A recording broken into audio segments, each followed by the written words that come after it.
morning and welcome to today's poem. I decided to try something slightly different today. So here I am on this very, very beautiful day, sitting on the grass in the ruins here of Barking Abbey. There's not very many people around. A couple of people have been taking a daily walk. So it's a really weird mix of this kind of silence and the sound of construction, the sort of modern right next to the ancient. Barking Abbey was started in this, well, it goes back as far as the 7th century. It was a monastery first, and then in the 10th century became an abbey under the rule of St. Benedict, and it flourished and had a huge amount of money. It was the richest abbey in the country. And however, in the late 14th century, about in the 1370s, there was a huge flood, and the River Thames flooded, and it totally, well, it pretty much destroyed a lot of these grounds. But nonetheless, the abbey did carry on flourishing, and was here in an active abbey until the dissolution of the monasteries in 1539 by Henry VIII. So, who have we got here this morning? Hello, I can't quite see it. Albert and Dan. No, is that Dan? Yep. Hi, morning.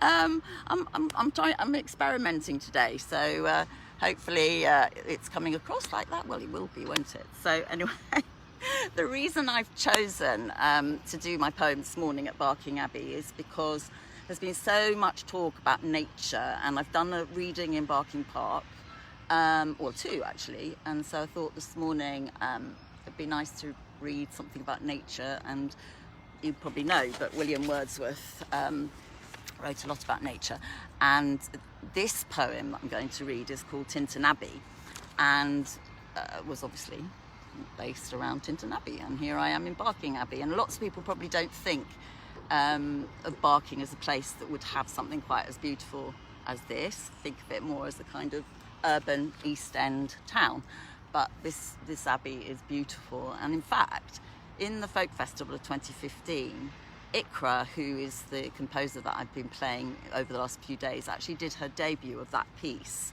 for the 2015 Folk Festival here. So it's nice to be back. So sit back and relax for this one. Tintern Abbey by William Wordsworth. 5 years have passed, 5 summers with the length of 5 long winters, and again I hear these waters rolling from their mountain springs with a soft inland murmur once again. Do I behold these steep and lofty cliffs that on a wild secluded scene impress thoughts of more deep seclusion and connect the landscape with the quiet of the sky.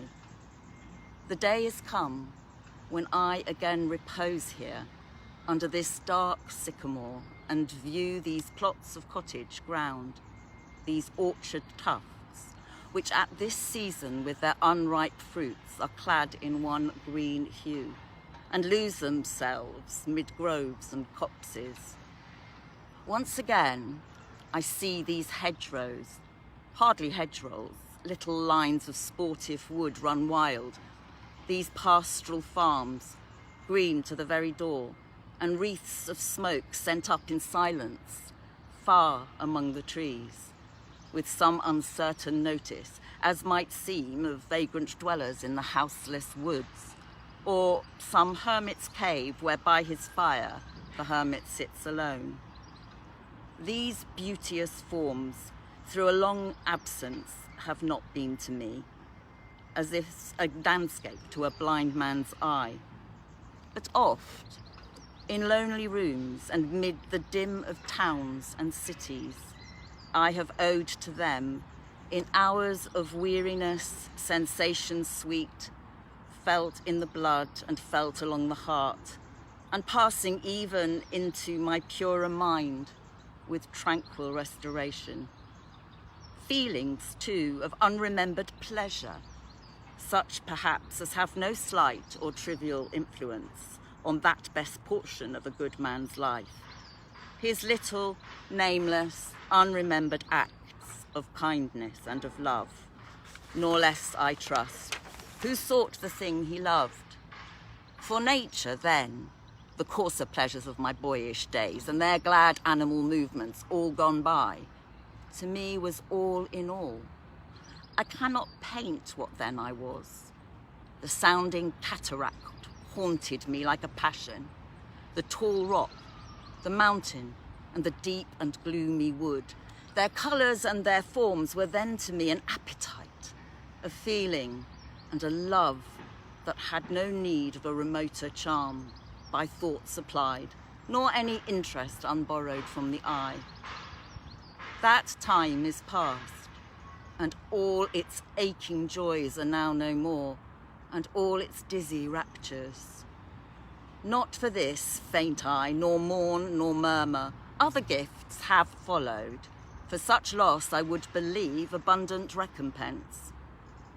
For I have learned to look on nature, not as in the hour of thoughtless youth, but hearing oftentimes the still, sad music of humanity, not harsh nor grating, though of ample power to chasten and subdue.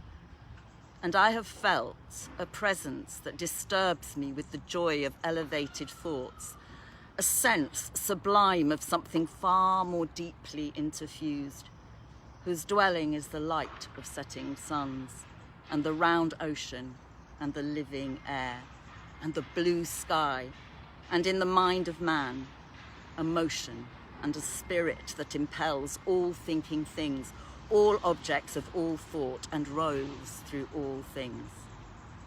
Therefore am I still a lover of the meadows and the woods and mountains, and of all that we behold from the green earth, of all the mighty world, of ear and eye, both what they half create and what perceive, well pleased to recognize in nature and the language of the sense, the anchor of my purest thoughts, the nurse, the guide, the guardian of my heart and soul, of all my moral being. Nor perchance, if I were not thus taught, should I the more suffer my genial spirits to decay. For thou art with me here upon the banks of this fair river, thou, my dearest friend, my dear, dear friend, and in thy voice I catch the language of my former heart, and read my former pleasures in the shooting lights of thy wild eyes. Oh, yet a little while may I behold in what I once was, my dear, dear sister, and this prayer I make, knowing that nature never did betray the heart that loved her. 'Tis her privilege through all the years of this our life, to lead from joy to joy, for she can so inform the mind that it is within us, so impress with quietness and beauty, and so feed with lofty thoughts, that neither evil tongues, rash judgments, nor the sneers of selfish men, nor greetings where no kindness is, nor all the dreary intercourse of daily life shall e'er prevail against us, or disturb our cheerful faith, that all which we behold is full of blessings. Therefore let the moon shine on thee in thy solitary walk, and let the misty mountain winds be free to blow against thee. And in after years, when these wild ecstasies shall be matured into a sober pleasure, when thy mind shall be a mansion as a dwelling place for all sweet sounds and harmonies, oh then, if solitude or fear or pain or grief should be thy portion, with what healing thoughts of tender joy wilt thou remember me and these my exhortations? Nor perchance, if I should be where I can no more hear, to them I may have owed another gift of aspect more sublime, that blessed mood in which the burthen of the mystery in which the heavy and the weary weight of all this unintelligible world is lightened. That serene and blessed mood in which the affections gently lead us on until the breath of this corporeal frame and even the motion of our human blood almost suspended, we are laid asleep in body and become a living soul, while with an eye made quiet by the power of harmony and the deep power of joy, we see into the life of things. If this be but a vain belief, yet oh, how oft in darkness and amid the many shapes of joyless daylight, when the fretful stir unprofitable and the fever of the world have hung upon the beatings of my heart, how oft in spirit have I turned to thee, O sylvan Wye, thy wanderer through the woods. How often has my spirit turned to thee. And now, with gleams of half-extinguished thought, with many recognitions dim and faint, and somewhat of a sad perplexity, the picture of the mind revives again, while here I stand, not only with a sense of present pleasure, but with pleasing thoughts that in this moment there is life and food for future years. And so I dare to hope, though changed, no doubt from what I was when first I came among these hills, when like a roe I bounded o'er the mountains by the sides of the deep rivers and the lonely streams, wherever nature led, more like a man flying from something that he dreads than one, thy voice, nor catch from thy wild eyes these gleams of past existence. Wilt thou then forget that on the banks of this delightful stream we stood together, and that I, so long a worshipper of nature, hither came unwearied in that service, rather say with warmer love, oh, with far deeper seal of holier love.